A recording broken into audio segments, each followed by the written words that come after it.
कुछ ही झूठ बोलता हूँ। 15% निकाल दो, बड़े ग्रुप में निकाल दो हमारा। अच्छा, कितना ग्रुप है? 17 है। सुनिए, ये बोल है अरविंद सिंह साहब के, जो प्रोजेक्ट इंजीनियर है उत्तर प्रदेश राज्य निर्माण सहकारी संघ लिमिटेड के।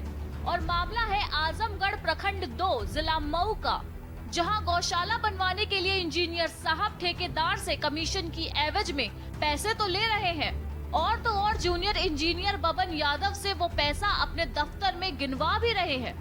देखिए, घंटी बजाकर जेई को बुलाया और नोटों की गड्डी उनके सामने सरका दी गई।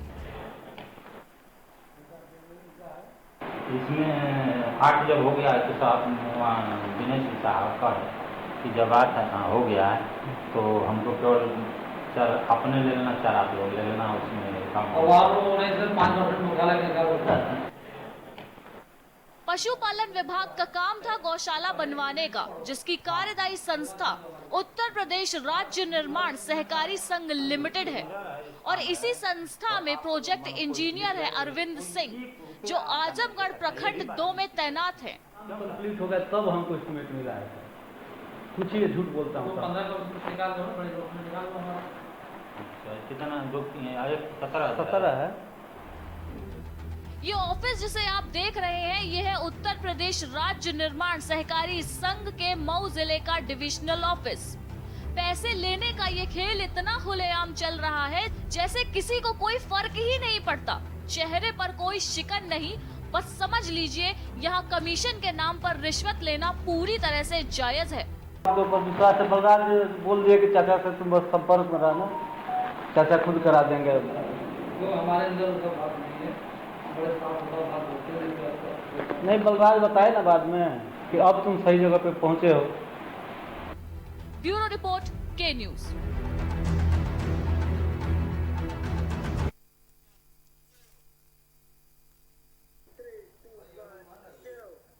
तो दर्शकों, अपनी चर्चा की शुरुआत करते हैं और जो मेहमान हमारे साथ जुड़ गए हैं, आइए आपसे उन सभी का परिचय करा देते हैं। हमारे साथ पूर्व आईएएस अधिकारी एसके द्विवेदी जी जुड़े हुए हैं। एसके जी, बहुत बहुत स्वागत है हमारी इस चर्चा में आपका।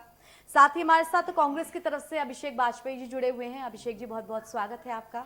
इसके अलावा हमारे साथ बीजेपी की तरफ से सुरेंद्र सिंह जी भी जुड़ेंगे। कुछ देर में उनसे भी हम बातचीत करेंगे, इस सारे मुद्दे के बारे में जानेंगे, समझेंगे और बताएंगे कि आखिर भ्रष्टाचार कहां कहां व्याप्त है अभी भी बड़े पैमाने पर। सबसे पहले एसके द्विवेदी जी, आपके पास में आऊंगी अपने प्रश्न को लेकर के। इस जो वीडियो इस वक्त आप स्क्रीन पे देख रहे हैं, थोड़ी देर पहले जो आपने पूरा मुद्दा देखा होगा हमारे इस 2 मिनट के पैकेज में, कि किस तरह से जो सरकारी विभाग हैं उनमें साफ तौर पे घूस ली जा रही है। सरकारी इंजीनियर ठेकेदार से गौशाला बनवाने के नाम पे 8% अपना कमीशन मांग रहा है। यानी कि ये तो फिक्स है कि जो आमतौर पे कंस्ट्रक्शंस के काम होते हैं उनमें तो आपकी रिश्वत और कमीशन होगा भी। गौशाला बनाने का काम जो सरकार एक तरह से अपना बहुत ही महत्वाकांक्षी मुद्दा मानती है, विषय मानती है, जनता से इस बारे में सीधे तौर पे बातचीत करती है, उसमें भी इस तरह का भ्रष्टाचार व्याप्त हो। ये इंजीनियर जिनके लगातार हम आपको फोटो भी दिखा रहे हैं, जिनका हमने आपको स्टिंग ऑपरेशन भी दिखाया, वो किस तरह 8% कमीशन मांग रहे हैं, ये आपने साफ तौर पर देखा होगा।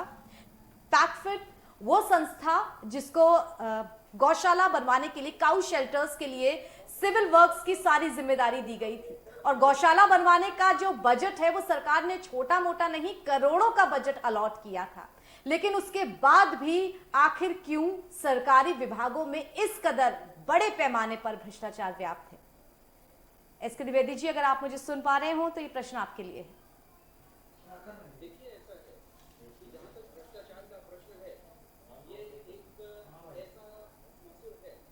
तार बढ़ता फलता फूलता चला जा रहा है और इस पर किसी प्रकार का कोई नियंत्रण कोई नहीं कर पा रहा है, बिकॉज जो भ्रष्टाचार है वो हमारे जीवन का एक अंग बन गया है। 1948 में विंस्टन चर्चिल, जो उस समय ब्रिटेन के प्रधानमंत्री थे, उन्होंने एक पत्र लिखा था और उसमें लिखा था कि यद्यपि हम भारत को आजाद तो कर रहे हैं, लेकिन इनके सिस्टम को हम इतना खराब करके दे रहे हैं, इनकी शिक्षा पद्धति, इनकी सोच का तरीका, इनका नजरिया, एक करप्ट पॉलिटिकल सिस्टम, एक करप्ट ब्यूरोक्रेटिक सिस्टम दे रहे हैं जो जी। अभी तो नहीं, लेकिन लगभग 60 से 65 वर्षों के बाद इसका जी। प्रभाव भारत में दिखाई देगा और ये सर्वत्र व्याप्त होगा और जी। इससे बच पाना इनके लिए मुश्किल होगा। मैं तो उसको देख रहा हूँ कि ये सामने शाश्वत सत्य के रूप में दिखाई दे रहा है। भ्रष्टाचार हमारे जीवन का एक अंग बन गया है और हर व्यक्ति जी। दूसरे को बेईमान कहता है। हमारी एक मानसिकता ये हो गई है कि जी। बजाय इसके कि हम अपने में सुधार लाएं, अपने चरित्र का निर्माण करें, हम सब एक दूसरे को बेईमान कहते हैं और जहां मौका मिलता है वहां लूटने को छोड़ते नहीं है। मौका मिलने पर उसमें जरा भी कोई संकोच नहीं करते और उसी का नतीजा है कि ये सर्वत्र व्याप्त है। कोई विभाग हो, कोई व्यक्ति हो, पुरुष हो, स्त्री हो, जाति, धर्म, कुछ नहीं देखता। भ्रष्टाचार में पैसे के सभी आगे लोग सब लिप्त फेल हैं। है। यस, पैसे और के आगे सब इसमें फेल है। नियंत्रण संभव तभी होगा। हम इस बात को डिनाई नहीं करते कि हमारे प्रदेश के माननीय मुख्यमंत्री जी पर कोई भ्रष्टाचार का आरोप नहीं लगा सकता। जो वर्तमान मुख्यमंत्री है, मैं उनकी चापलूसी नहीं कर रहा हूं, लेकिन ये सर्वविदित है, ये सत्य है। लेकिन फायदा तब है जब वो अपने कार्य पद्धति का प्रभाव दिखा करके ब्यूरोक्रेसी पर, पुलिस पर, इंजीनियरिंग सिस्टम पर, सब पर कुछ नियंत्रण लाने का प्रयास करें जिसमें कुछ कमी दिखाई दे रही है। और इसके लिए जरूरी ये है कि एग्जाम्पलरी पनिशमेंट का सिस्टम हो। कंपलसरी रिटायर कर देने से काम नहीं चलेगा। हमने कई जगहों पर इस विषय पर चर्चा की है, तमाम पैनल डिस्कशंस में रहा हूं। वहां पर लोग कहते हैं कि साहब हम तैयारी कर रहे हैं, हम काम कर रहे हैं, लेकिन नतीजा नहीं आ पा रहा है। वही ढाक के 3 पात मिलते हैं घूम टहल के। क्योंकि कारण ये है कि हम जिन लोगों को भ्रष्टाचार में लिप्त पाते हैं। और इस दृष्टि से आज का ये कार्यक्रम और निर्णय बहुत महत्वपूर्ण है जी। और इसमें 5,718 करोड़ का ये कार्यक्रम होगा। जैसे मैंने कहा 3700 करोड़ रुपए ये वर्ल्ड बैंक देगी, 2,000 करोड़ रुपए राज्य सरकारें देंगी। तो ये इसका कार्यक्रम है, ये बहुत ही महत्वपूर्ण कार्यक्रम है। दूसरा निर्णय एक महत्वपूर्ण लिया वो जम्मू कश्मीर एवं लद्दाख के बारे में है। जैसे आपको मालूम है कि सभी देश के ग्रामीण इलाकों में दीनदयाल अंत्योदय राष्ट्रीय आजीविका मिशन ये योजना चलती है। स्व सहायता समूह और उसके द्वारा महिलाओं को आजीविका मिले, उसके लिए ये दीनदयाल अंत्योदय राष्ट्रीय आजीविका मिशन चलता है। जम्मू कश्मीर में और लद्दाख में जो देश का जो तरीका था संख्या ढूंढने के लिए, चिन्हित करने के लिए, उससे जम्मू कश्मीर में बहुत कम महिलाओं का सहभाग होता था। उसको दूर करके अब ये तय किया है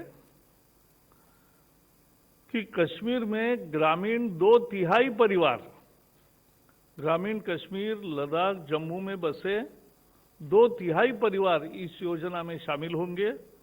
इसके लिए दीनदयाल अंत्योदय राष्ट्रीय आजीविका मिशन का फायदा सबको मिले, इसलिए आज 520 करोड़ का एक विशेष पैकेज जम्मू कश्मीर एवं लद्दाख के लिए दिया है। ये 5 साल के लिए रहेगा।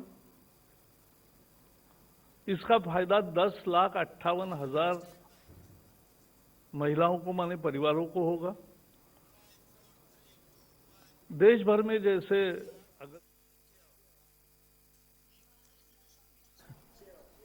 तो एक बार फिर से दर्शकों अपनी चर्चा की हम शुरुआत करते हैं। अभिषेक जी, आपके पास में आऊंगी। हम लगातार इस बात पे चर्चा कर रहे हैं कि किस तरह जो मामला हमने दिखाया वो मऊ का मामला है। आजमगढ़ प्रखंड 2 वहां पर लगता है गौशाला बनवाने के लिए जो सरकारी इंजीनियर हैं वो खुलेआम ठेकेदार से कमीशन के रूप में पैसे की डिमांड कर रहे हैं और बातचीत में ऐसा लग रहा है जैसे कि 8% जो आपका कमीशन है वो जिस तरह से फिक्स बताया जा रहा है।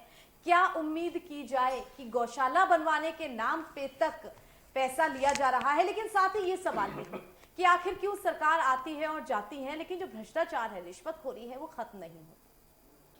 देखिए, भ्रष्टाचार खत्म तभी हो सकता है जब हम अपनी तरफ से ईमानदार होंगे, जब हम लोगों के बारे में सोचेंगे कि हमें सेवा देनी है, हमें सेवा लेनी नहीं, हमें सेवा देनी है, तब भ्रष्टाचार खत्म होने के कगार पे आगे धीरे धीरे बढ़ेगा। एक साथ तो वो नहीं खत्म किया जा सकता, नंबर एक बात। नंबर दूसरी बात, अगर आप देखिए, मैं पूर्व में भी अपने कई चैनलों पे मैं अलग अलग डिबेटों में जब बैठा था, तो द्विवेदी सर भी 1-2 बार बैठ चुके हैं मेरे साथ उस डिबेटों में गौशाला के मुद्दे पे। तो मैंने उस बार भी कहा था कि ये भ्रष्टाचार चरम सीमा पे अपनी पहुंच चुका है। आपको याद होगा द्विवेदी सर, भारत समाचार पर जब हम आप और बैठे हुए थे, तब मैंने ये बात भी कही थी कि जब मोहनलालगंज में मरी हुई गायों के नाम पे धन आ रहा था, तब भी इस प्रकरण को मैंने उठाया था और मैंने इस बात को बोला भी था। लेकिन सबसे बड़ी चीज यह है कि अगर आप आज देखिए, आज जो वीडियो क्लिप आपने दिखाया हुआ है, उसमें देखिए कि साहब क्या रहे हैं कि नहीं कमीशन इतना कम मत करो, इसमें मेरा नुकसान हो जाएगा।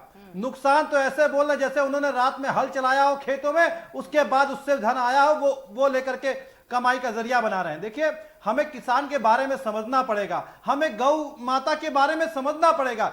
एक बार में 30 रुपए लागत आती है जाकर के किसान जो बोलता है, लेकिन कायदे से जो लागत आती है वो 100 से 150 रुपए आती है जाकर के। गवर्नमेंट दे रही है 30 रुपए। 30 रुपए में क्या मिलता है आप मुझे बताएं। आज की डेट में आप भूसा लेने जाइए जानवरों के लिए तो वो भी नहीं मिलता। हरे चारे की तो आप बात छोड़ दीजिए, लेकिन हाँ, हरा चारा एक व्यक्ति को मिलता है जो गौशाला चला रहा होता है। जो इंजीनियर ठेकेदार होते हैं उनको हरा चारा जरूर मिल रहा होता है। उनको हमारे देश की, हमारे प्रदेश की गायों से कोई मतलब नहीं है, उनको किसानों से कोई मतलब नहीं है, उनको अपने से मतलब है। माननीय मुख्यमंत्री जी ने कितने सारे आदेश किए गौशाला के लिए, लेकिन मैं आपको आज ताजी घटना के बारे में बता दूं। आप रायबरेली की घटना ले लीजिए, वहां पे सरकारी गौशाला में तकरीबन 51 गाय मृत्यु पाई गई। लेकिन क्या हुआ, आसपास के एरिया में आप देखिए कि भीषण महामारी का रूप ले सकता है।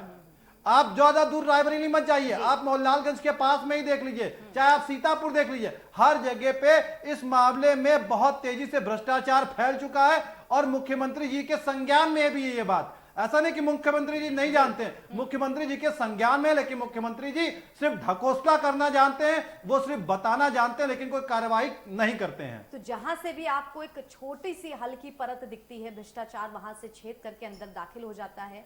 दर्शकों, हमारे साथ इस चर्चा में देवेंद्र तिवारी जी जुड़ चुके हैं। आप प्रदेश अध्यक्ष हैं किसान मंच के। देवेंद्र जी, स्वागत है आपका। इस चर्चा को आप सुन रहे हैं लगातार कि किस तरह से सरकारी विभागों में जो इंजीनियर्स हैं वो ठेकेदार से घूस के बिना काम नहीं करते हैं। लेकिन यहाँ बात गौशाला की भी साथ में जुड़ती है, अगर दोनों मुद्दों को एक साथ जोड़ ले। हालांकि रिश्वतखोरी भ्रष्टाचार अपने आप में बहुत बड़ा एक मसला है, लेकिन लगातार वो सरकार जो अपने आप को गौशालाएं, काऊ प्रोटेक्शन, काऊ शेल्टर, इनके प्रति प्रतिबद्ध करती हो, मानती हो, वहां भी गौशालाओं को लेकर के इस तरह की रिश्वतखोरी, आखिर क्यों इन अधिकारियों पे लगाम नहीं है, आखिर क्यों इनकी मॉनिटरिंग नहीं है, जिस वजह से समस्या आ रही है? ऐसा है कि शुरुआती दौर में जब सरकार आई, उसके बाद में गौशालाओं के निर्माण का कार्य शुरू हुआ और काऊ सेंटर बनाने की बात हुई, तो मैं प्रदेश में भ्रमण करके तमाम सारे सेंटरों पे गया और वहाँ के भ्रष्टाचार को लेकर माननीय मुख्यमंत्री और प्रमुख सचिव को चिट्ठी लिखी। जब उस पर कार्रवाई नहीं हुई, लगातार काफी प्रयासों के बाद, तो मैंने माननीय उच्च न्यायालय में रिट दाखिल की, जनहित याचिका दाखिल की, जिस पर कार्रवाई माननीय उच्च न्यायालय ने जब उसका संज्ञान लिया तो उस पर कार्रवाई शुरू हुई, जिस पर महाराजगंज डीएम समेत तमाम अधिकारियों के ऊपर कार्रवाई हुई। लेकिन इस दौरान मुझे तमाम तरह की दिक्कतों का सामना करना पड़ा, जिस पर कोई सारे अधिकारी ही फंस रहे हैं। अगर प्रधान से लगा करके ब्लॉक के अधिकारी इसमें भ्रष्टाचार कर रहे हैं तो उसमें बिना सहयोग के नहीं हो रहा है। इस चीज को लेकर मुझे तमाम मुश्किलों से गुजरना पड़ा। उसके बाद मैं सरकार के पास फिर हाईकोर्ट गया। हाईकोर्ट से मैंने गुहार लगाई कि इस तरह के काम हो रहे हैं, गौशाला के नाम पर भ्रष्टाचार हो रहा है। तो उन्होंने फिर से प्रमुख सचिव और तमाम अधिकारियों को तलब किया और इस पे कार्रवाई के लिए बोला, लेकिन वो जांचें जो हो रही हैं, जो हो रहा है वो सब पेंडिंग जा रहा है और एट ए टाइम 2-3 महीने से मैं भ्रमण नहीं कर पा रहा हूँ। इसका कारण है सरकारी तंत्र मुझे इन्हीं सब कामों में यहाँ फंसा के रखता है, कभी कुछ कहता है, कभी कुछ कहता। और मैं बार बार कह रहा था कि गौ तस्करी बढ़ गई है, गौ हत्याएं बढ़ गई। लखनऊ के राजधानी के तमाम गौशालाओं से लगाकर मुरादाबाद, झांसी, तमाम मैंने दिखाई, जहाँ 40-45 गाय रोड के किनारे मरी पड़ी थी। कंटेनर से उतारी गई, तमाम मुकदमे लिखवाए, लेकिन आज तक उन लोगों के खिलाफ कोई कार्रवाई नहीं हुई। सिर्फ आश्वासन होता है। अगर कमेटी भी बनाई जाए कि इसकी जांच करी जाए, तो अभी तक मैंने कई बार चिट्ठियां लिखी, सब कुछ, लेकिन अभी तक कोई कार्रवाई किसी भी ठोस नहीं हुई। सख्ती बहुत ज्यादा जरूरी है उन अधिकारियों पर जो खुलेआम इस तरह रिश्वतखोरी कर रहे हैं। दर्शकों, इसी के साथ छोटे से ब्रेक के लिए हम रुक रहे हैं, लेकिन ब्रेक के बाद भी हमारी ये चर्चा जारी रहेगी कि आखिर सरकारी महकमे में भ्रष्टाचार, रिश्वत, घूसखोरी इतने बड़े पैमाने पर और खुलेआम क्यों व्याप्त है। छोटा सा ब्रेक चल रहा है।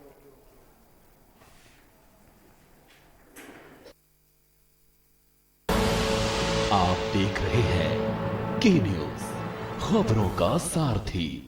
खुदी को आजमाया है तो ये अंदाज आया है, खुदी को आजमाया है तो ये अंदाज आया है। तुम में भी मैं हूं, शुद्ध प्लस पान मसाला। GGS Education Group launches 20% discount on academic fee of courses MBA, BBA, BCA, BFSI and GM, D Pharma, B Pharma. Offers best infrastructure, best transport facility, best academic service and best placement service. Register today to avail 20% discount. Call 9971 496 497 or visit the campus Kanpur Lucknow Highway near Unnao. GGS Education Group.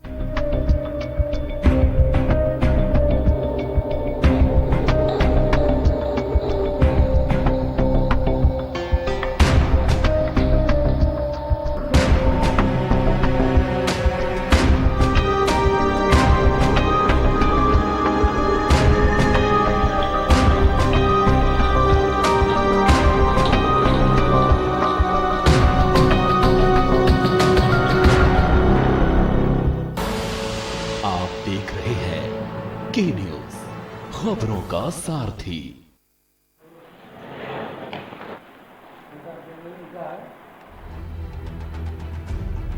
17,000 है, 215 का था ना। हाँ, complete हो गया तब हमको estimate मिला है। कुछ ही झूठ बोलता हूँ। 15 का निकाल दो, बड़े निकाल दो हमारा।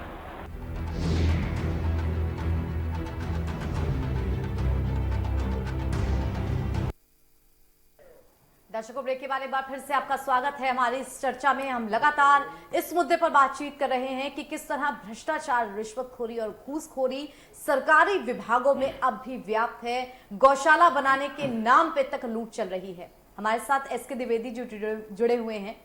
एसके सर, एक बार फिर से आपके पास हम आएंगे, इस बात को समझने की कोशिश करेंगे कि आखिर सरकारी तंत्र में भ्रष्टाचार, रिश्वतखोरी सबसे ज्यादा क्यों है। हम क्यों इस मानसिकता से ग्रस्त हैं कि जिन लोगों की तनख्वाह पहली तारीख को आ जाती है, जो सरकारी नौकरी करते हैं, जो निश्चिंत रहते हैं नौकरी के नाम पर, उनके ही विभागों में सबसे ज्यादा घूस ली जाती है। ये मानसिकता क्यों? सबसे ज्यादा या कम लेने का नहीं, घूस की एक प्रक्रिया है, एक भ्रष्टाचार है जो इस समय प्रत्येक वर्ग में, हम अगर सरकारी नौकरी की ही बात कर लें तो सरकारी नौकरी में जिसको भी जहां समय मिलता है, मौका मिलता है, वो इससे चूकता नहीं। इसका कारण ये है कि वो देखता है कि इस पे हमारे ऊपर कोई कार्रवाई नहीं हो रही है, ये हमारा बोनस है। हम तो पूर्वांचल से आते हैं, जहां पर जब लोग लड़के की शादी करने जाते हैं तो ये पूछा जाता है कि साहब इसकी ऊपरी कमाई कितनी है, और उसके हिसाब से जो है डावरी होती है। अगर यही मानसिकता है, आपने देखा होगा हमारे एक पूर्व प्रधानमंत्री थे जिन्होंने ये लिखा था कि हम विकास की योजनाओं का अगर 1 रुपया दिल्ली में देते हैं तो वो समाज के अंतिम व्यक्ति तक पहुंचते पहुंचते 1 आना हो जाता है। आखिर वो बीच में 15 आना जाता कहाँ है? वो जाता इसी तरह से है, यही बंदरबांट होती है, और इसीलिए हमारे देश का विकास नहीं हो पा रहा है। अगर आप बैकग्राउंड देखें तो हम और जापान एक साथ आजाद हुए।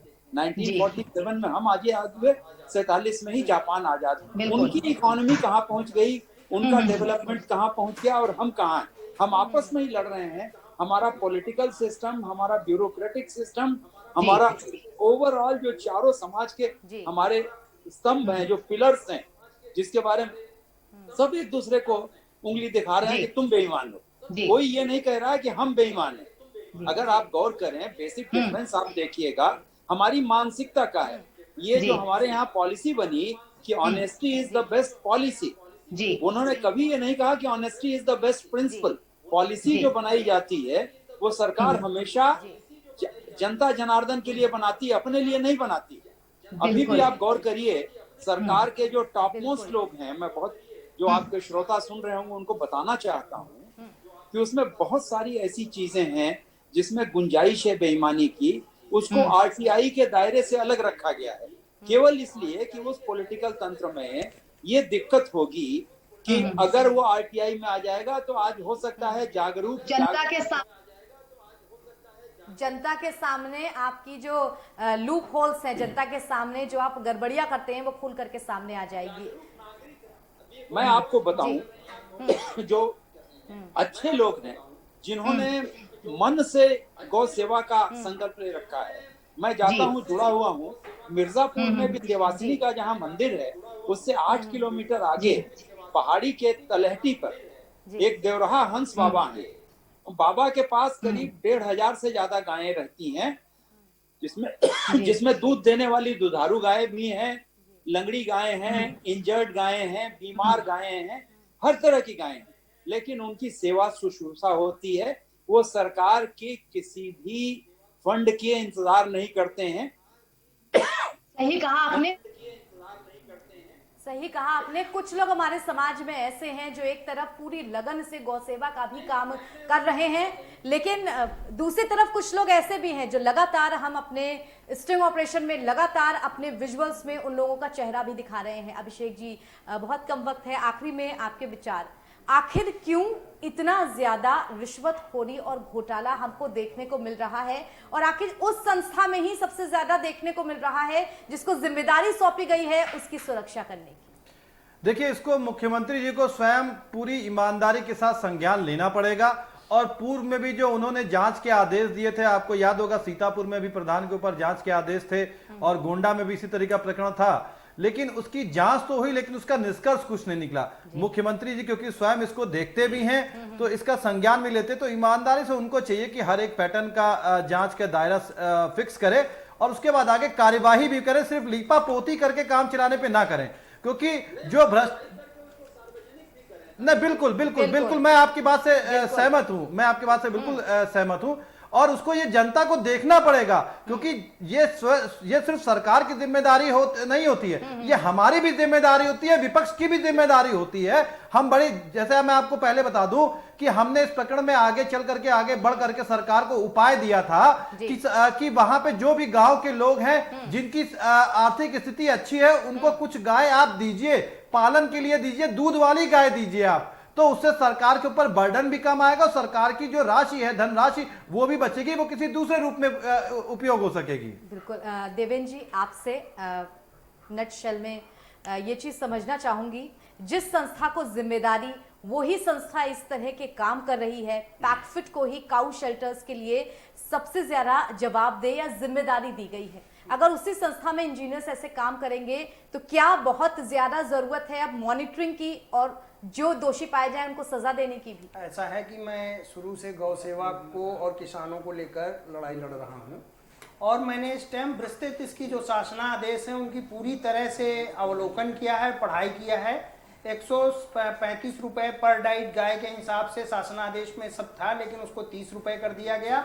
लेकिन इस टाइम जो मेन प्रॉब्लम है वो सबसे बड़ी है कि किसान भी इस चीज से बहुत परेशान है, और भ्रष्टाचार इस कदर व्याप्त है कि आए दिन गाय तस्करी वहीं से गौशाला से ही होती है, गौ अलग से नहीं पकड़नी पड़ती, अब गौशाला से ही गाय तस्करी शुरू हो जाती है।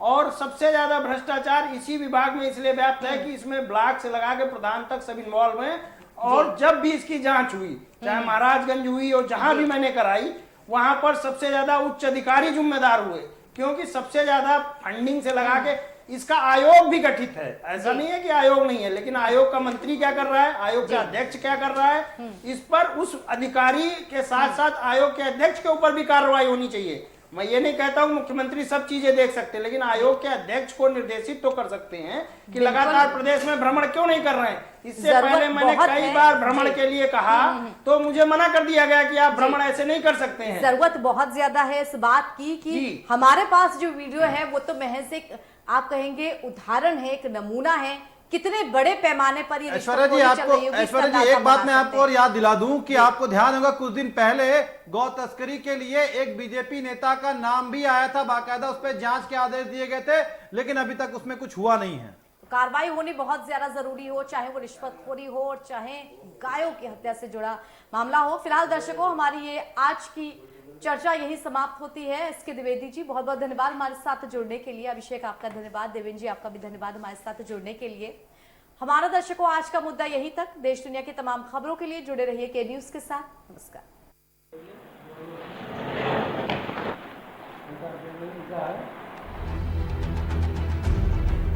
है 215 का था ना। हाँ, हो गया तब हमको एस्टिमेट मिला है। कुछ ही झूठ बोलता हूँ। 15 का कुछ निकाल दो ना, बड़े डॉक्यूमेंट निकाल दो हमारा।